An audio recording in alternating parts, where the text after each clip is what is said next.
శ్రీ గురుభ్యో నమ శ్రీ మహాగణాధిపతే నమ శ్రీ మహాసరస్వత్యై నమ హరి ఓం శ్రీమాత్రే నమ. ప్రేక్షకులందరికీ ఆగస్టు మాస ఫలితాలు, శ్రావణ మాసము అట్లాగే భాద్రపద మాసము రెండు కూడా మనకు కలిపి ఉన్నది ఆగస్టు మాసంలో. ఈ ఆగస్టు మాసంలో ముఖ్యంగా 1వ తారీఖు అష్టమి స్వాతి నక్షత్రం బదులు శుభయోగాన్ని మొదలుకొని అట్లాగే తదనంతరము పవిత్ర ఏకాదశి, హయగ్రీవ జయంతి, రాఖీ పౌర్ణిమ, అలాగే సంకష్టహార చతుర్థి, కృష్ణాష్టమి, వినాయక చవితి, గురుపుష్య యోగము, అలాగే ఋషి పంచమి, దూర్వాష్టమి వ్రతంతో ముగుస్తుంది.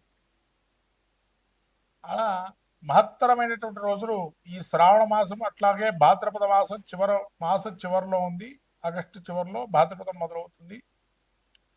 మహత్తరమైన రోజులు. దీక్షాక్రమం వ్రతాధికారులో ఎక్కువగా మనము ఈ శ్రావణ మాసంలో మొదలు పెట్టుకుంటాము. కాబట్టి ఇక్కడి నుంచి మహాలక్ష్మి ఆరాధన అంటే ఆ యొక్క లక్ష్మీ అమ్మవారి అనుగ్రహం కలగాలి. వైశాఖ మాసం జ్యేష్ఠ మాసంలో విష్ణుమూర్తి అనుగ్రహం, అట్లాగే లక్ష్మీదేవికి శ్రావణ మాసము, భాద్రపదంలో గణపతి, అట్లాగే ఆశ్వయుజంలో దుర్గా, అట్లానే మనకు కార్తీకంలో ఈశ్వరుడు, మార్గశీర్షంలో మళ్ళీ విష్ణుమూర్తి శక్తి, అలాగే మళ్ళీ జనవరి అంటే పుష్యమాసంలో సూర్యనారాయణ స్వామి. ఇలా ఆ యొక్క సమాంతరమైన ఫలితాలు అనేక మాసంలో ఉన్నాయి. ముఖ్యంగా శ్రావణ మాసంలో ఏ విధంగా ఉండబోతుంది, ఈ యొక్క ఆగస్టు మాసంలో మాస ఫలితాల్లో మనం చూసినట్టయితే ద్వాదశ రాశుల వారు ఎటువంటి ఫలితాలు ఉంటాయి అనేది మనము చెప్పుకుందాము. ప్రధానంగా ఈ యొక్క మేషరాశి వారికి ఏ విధంగా ఉండబోతుందో ఈ యొక్క శ్రావణ భాద్రపద మాసాదుల్లో ఆగస్టు మాసంలో ఫలితాలు చెప్పుకుందాము. మకర రాశి వారికి ఏ విధంగా ఉండబోతుంది ఆగస్టు భాద్రపద శ్రావణ మాసంలో అనుకున్నట్లయితే ఉత్తరాషాఢ నక్షత్రం 2, 3, 4 పాదాలు, అట్లాగే శ్రవణ నక్షత్రం 4 పాదాలు, ధనిష్ట నక్షత్రం 1, 2 పాదాలు. వీరికి ఏ విధంగా ఉండి గ్రహస్థితి అంటే మకర రాశి వారికి ద్వితీయ స్థానంలో రాహు, వక్రగమనంలో శని, యొక్క తృతీయ స్థానము, అలాగే షష్ఠ స్థానం శుక్ర గురులు, సప్తమ స్థానంలో బుధ రవి, అలాగే అష్టమ స్థానంలో రవి కేతువులు, కుజుడు ఈ యొక్క నవస్థాన సంచారం చేస్తున్నారు. ఇటువంటి గ్రహస్థితి చూసినట్టయితే ముఖ్యంగా మకర రాశి వారికి ఏ విధంగా ఉండబోతుందయ్యా అంటే వీరికి యోగప్రదంగా ఉంది. ఏదైనా కూడా కథించిన కార్యాలు, వ్యవహారాలు, ధనలాభాలు ఉంటాయి. ధన నష్టం జరిగినా కొంతవరకు ఆర్జించిన ధనాన్ని సంతాన మూలకంగా ఇబ్బందులున్నా కూడా వాటి నుంచి బయటపడతారు. ద్వితీయంలో రాహు ఉండడం వల్ల కొంత ధన నష్టం జరిగినా ఆలోచన క్రమంలో బాగుంటుంది. శని వక్రగమనంలో ఉన్నాడు కాబట్టి ధన నష్టం అయ్యే అవకాశం ఉంది. తలంచిన కార్యాలయ కుటుంబంలో కానీ వ్యతిరేకించే వాళ్ళు ఉంటారు. ధారాపుత్ర విరోధాలు ఎక్కువగా జరిగే అవకాశం ఉంది. అంటే ఇంట్లో వాళ్ళే మీకు ఇంట్లో వాళ్ళతో ఇబ్బందులు కలగడం అవకాశం ఉంది. నూతనమైన ఏదైనా శుక్రుడు గురుడు షష్ఠస్థానంలో ఉండడం వల్ల వ్యాధులు వచ్చే ఏదైనా వ్యాధులు ఉన్న వ్యాధులతో కొంత ఇబ్బంది పడే అవకాశం ఉంది.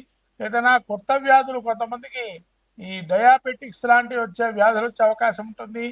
అట్లా శుక్రుడు అవయోగాన్ని ఇస్తున్నాడు. నీచమైనటువంటి దుష్ట సాంగత్యం ఏర్పడే అవకాశం ఉంది.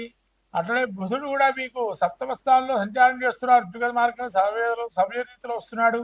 బుద్ధి కుశలతో ఆలోచించి సమస్యకు పరిష్కారం ఏర్పరుస్తారు. రవి కూడా యోగప్రదంగా ఉన్నా కొన్ని రోజుల వరకే పక్షం రోజులే ఉన్నాడు. మరి పక్షం రోజులు అష్టమ స్థానం సంచారం చేయడం అంత అనారోగ్యము, విపరీతమైన వేడి, ఉష్ణ శరీరము పెరగటము, అకాల భోజనము, అలానే సకాలంలో కొన్ని పూర్తిగా పనులు కాకపోవడం, నిర్ణయాలు తీసుకుంటారు, అయిపోతుందన్న పని మధ్యలో మళ్ళీ ఆగిపోవడం, బ్రేక్ రావటం ఇలాంటి జరిగే అవకాశం ఉంది. అలాగే కుజుడు 9వ స్థానంలో సంచారం చేస్తుండడం వల్ల స్థిరాస్తి కానీ భూసంబంధ విషయాలు కానీ కొంత నిర్ణయం తీసుకునే అవకాశం ఉంటుంది. స్థిరాస్తి కొనుగోలు కానీ అమ్మటం కానీ చేద్దామని మనసులో ఒక భావన కలుగుతుంది. అలాగే రక్తానికి సంబంధించిన కొంత ఇబ్బందులు అంటే రక్తహీనత కావచ్చు, లేదా రక్తానికి సంబంధించినటువంటి కొంత మీ యొక్క శరీర దారుఢ్యంలో కొంత రక్తాన్ని హీనత కలిగే అవకాశం ఉంటుంది. కాబట్టి ఆరోగ్యం కొంత జాగ్రత్తగా చూసుకోండి. దారాపుత్ర విరోధాలు అన్ని సవ్యంగా అవన్నీ కూడా తొలగిపోతాయి కొంతకాలానికి. కానీ ఆగస్టు నెలలో అవి ఉన్నాయి కాబట్టి ఎక్కువగా మీరు నోటు వాక్కు ధరణ ప్రదర్శించకండి. నాకే జరుగుతుందని మీరు అనుకోవద్దు. కొంతకాలం అయితే ఇవన్నీ సమస్యకు పరిష్కారం వస్తాయి.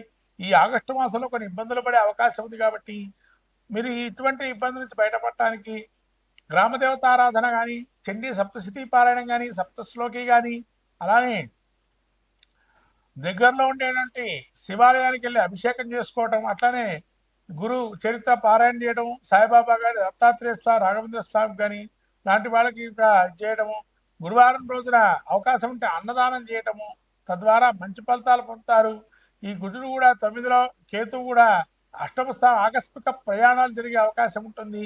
తద్వారా సమస్యకు పరిష్కారం జరుగుతుంది ఆకస్మికంగా ప్రయాణాల వల్ల కూడా. కాబట్టి కొంతవరకు యోగం ఉంది, అవయోగాలు ఉన్నాయి. ఈ యోగప్రదంగా కావాలనుకుంటే ఈ యొక్క శాంతి ప్రక్రియలు ఏవితో చేసుకోవటం, అలానే మీ యొక్క వ్యక్తిగత జాతకాన్ని పరిశీలన చేసుకొని తద్వారా మంచి ఫలితాలు పొందొచ్చు అని కోరుతూ, మొత్తం మీద ద్వాదశ రాశుల వారు పరిస్థితి చూసినట్టయితే మిశ్రమ ఫలితాలు కొన్ని యోగాన్ని ఇస్తున్నాయి, కొన్ని అవయోగాన్ని ఇస్తున్నాయి.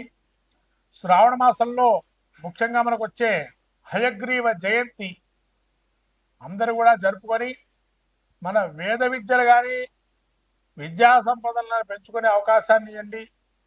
వేదానికి సంబంధించిన విషయాల్లో చర్చాగోష్ఠి కానీ, వేద విద్యని కానీ అభ్యసించినట్టు వారికి కొంత సత్కారాలు చేయటం వల్ల ఈ అవయోగాన్ని కూడా తొలగిపోతాయి.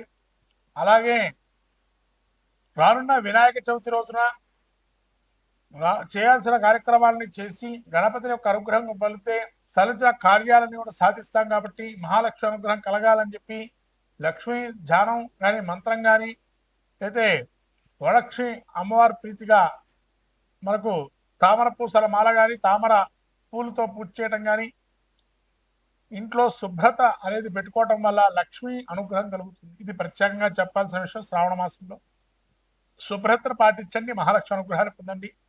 గణపతి గరిక పెట్టండి, గణపతి అనుగ్రహాన్ని పొందండి. శుభం భూయాత్. శ్రీమాత్రే నమః.